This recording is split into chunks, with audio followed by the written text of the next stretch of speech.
自分で壺掘ってこの池を大きくして水をちょこちょこささなくてもよくしてて長持ちするように炭打つとどんどん乾いていくんでここがそういうふうにでっかい池の壺を作って効率上げるように自分で掘って作ってました。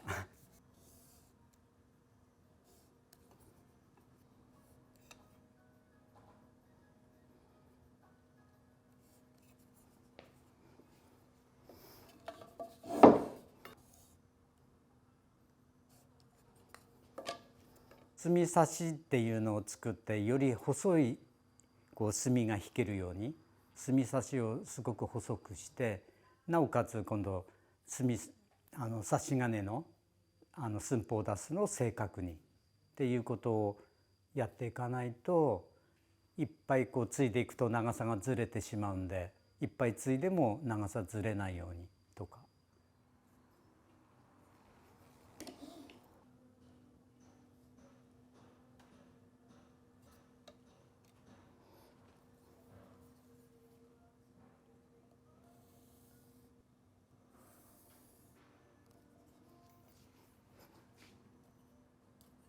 ここに保蔵の先端ありますここ保蔵ですっていう印と引っ込みはここにくぼみがありますっていう感じのものなんだけどねつけなくても墨付けっていうのは伝言ゲームと一緒で自分で墨付けて全部刻むんだったらいいんだけど相手に間違わないように教えるものでもあるの。こうやってっていうそのために分かりやすく表示するとかそういうものではあるんでやっぱり俺は伝言ゲームやってるんだと思って下手くそ。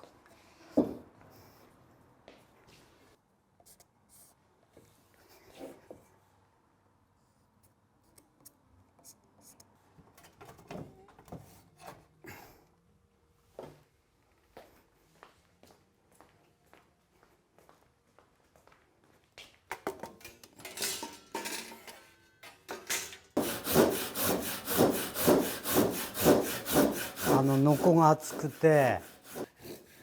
なんかすごい丈夫にできてるっていうかめっちゃコシあるよね厚みがあってだからさほどね木の芽とかに引っ張られて曲がるっていうことはないノコなの。ここに関してはちょっとカンナかけるんでもう完全に墨一本は残ってるよね。そんな感じここはね墨一本は残ってるでしょ。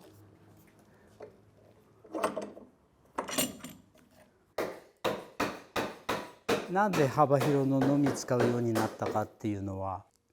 鉄刻みだから遅くていいっていうのも気に入らなくて我々手作りしてる大工もある程度時短できるような性能と精度上がるようなことをしなきゃいけないなと思って幅広いのみおそらく日本でもほとんど使ってないんだよねみんな。これ200匁っていう重さの弦能江戸時代に穴屋大工が使ってた弦能の重さが200匁それを俺は200匁で刻みしてるんだけどそれもほとんどやってる人がいない。普通だったらこれの半分の椅子6分叩いてのみが刺さっていくっていう弦能にかかる衝撃で圧力がかかってのみが沈んでいくのがのみが幅倍になってくるとそれはこの倍になるんだから抵抗は倍だよねやっぱり。そうなってくるとやっぱり普通の弦能の普通では刻みではだいたい160匁くらいなの一般的に。でも俺はやっぱりそれなんか考えると合わないだろうなと思っててやっぱり弦の振った時ののみの入り方を考えると圧倒的にやっぱりそれは重い弦の使うべきだろうと思ってて、みんなね広いのみ使ったらのみ刺さんないだろうそんなのって。ただ刺さるようなのみ使わなきゃ弦を振らなきゃダメじゃんね。今はちょっと中をちょっと残し気味に垂直よりちょっとこういうふうにして中取りすぎてもよくないんでちょっと加減して取りすぎるともう戻らないけど取り足りなかったらちょっとずつ取れるっていうこともあるんであんまり一気にやるとスピードは速いけど雑な仕事にもなるんでっていうのもありますよね。今ここ墨半分くらい狙ったんだけど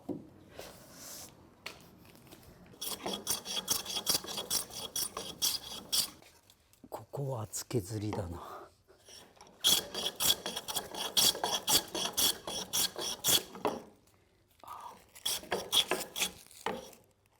10ミクロンくらいの刃出してんだけどこれで削ると自動的にこういうことになってくるの。隙間がきれいにできてここの接地面が半分半分墨残したのが2本合わせて理想的な1本になってっていう。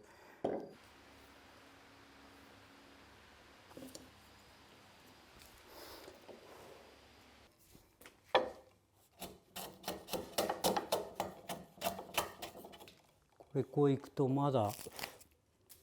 このくらい 1.5 ミリくらいだからここその半分の 0.75 くらいを取っても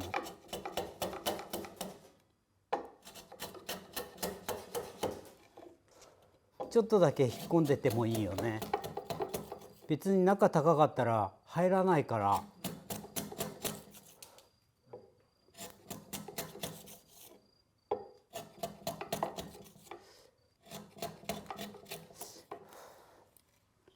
まだコンマ3とかきっと中高い。ちょっと高い部分こっちは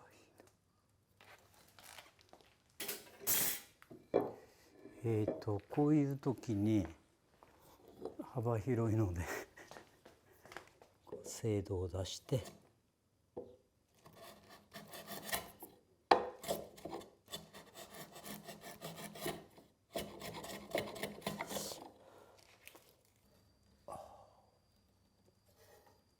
いい感じだね。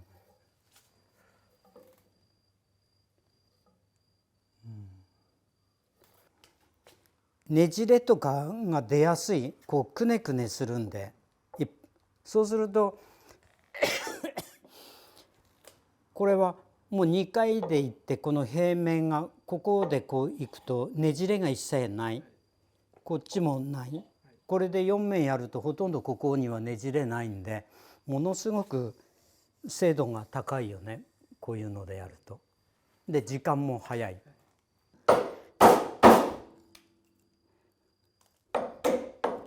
やっぱり墨がすごく信頼されるいい墨があっても刻みが悪いとやっぱり半分半分墨残せないとか取りすぎとか下手にやっちゃうとやっぱり高い精度で物を作れないんですごく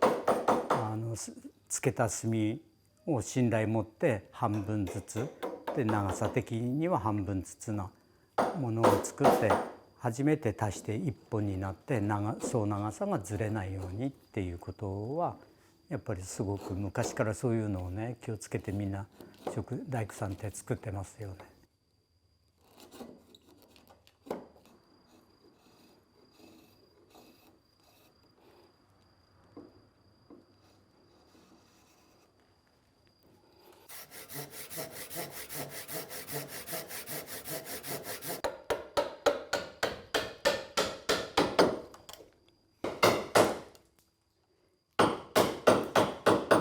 ちょっと遊び作りました。よく大工の中で昔から言う下手な裏付きとかっていう言葉があって下手くそなのは表つけないで裏ついてるっていうそういうなんか昔からの言葉が古語みたいなのが言葉として残ってます。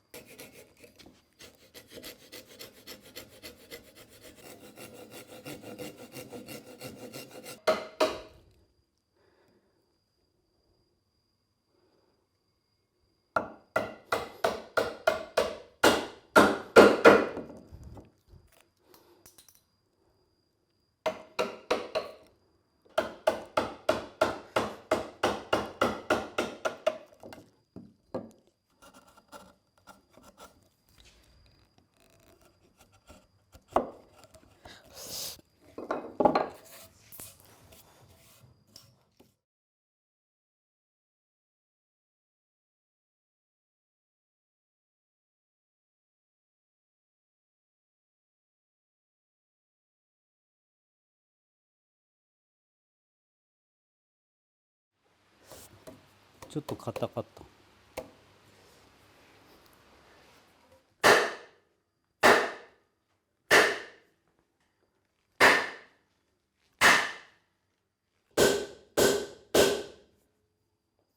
出た。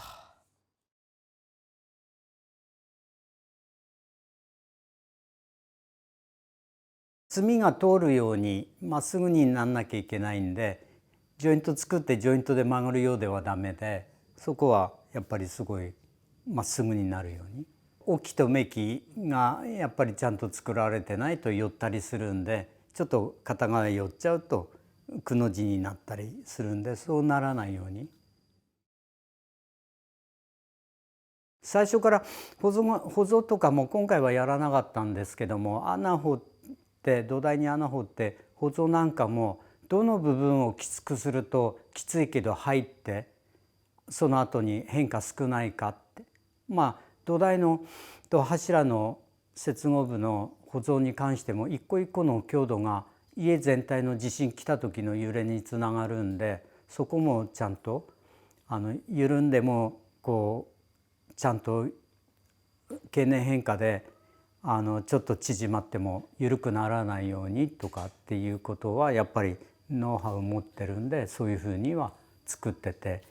こう硬くする部分とちょうどにする部分とかあったりして、そういうのはすごい気をつけて箇所箇所で全部やることが違うんで、この中身ちょっと多く取ってあります。そんで両方合わせて1ミリとか、それは木が収縮した時に暴れてここに隙間出てこうお互いにこう曲がってくるとかっていうことのないように、どうしても芯材なんで、これ最終的にはこうちょっとこうなってちょっとこう跳ね上がるような状態になります。そういうふうに変形した時もなるべくこうズレが少ないように、ここは硬くしてとか、そういうところはちゃんとあるんで、この中にもそういうふうに、3次元の立方体作ってる建築なんだけど、時間っていうのを加えて4次元のものの建築をするためにはやっぱり経年変化していった時もやっぱり強度落ちないっていうことはこう考えて、こ